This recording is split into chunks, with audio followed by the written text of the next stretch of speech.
anh lâu thêm thế là anh ta hàm gì về ngay tụi ôi lấy đâu ở cái cán thằng hai đồn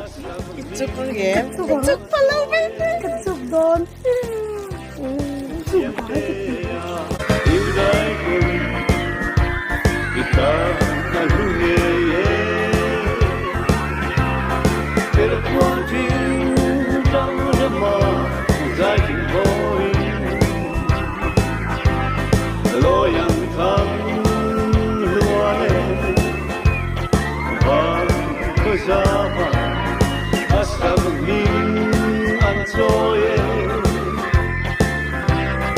Siente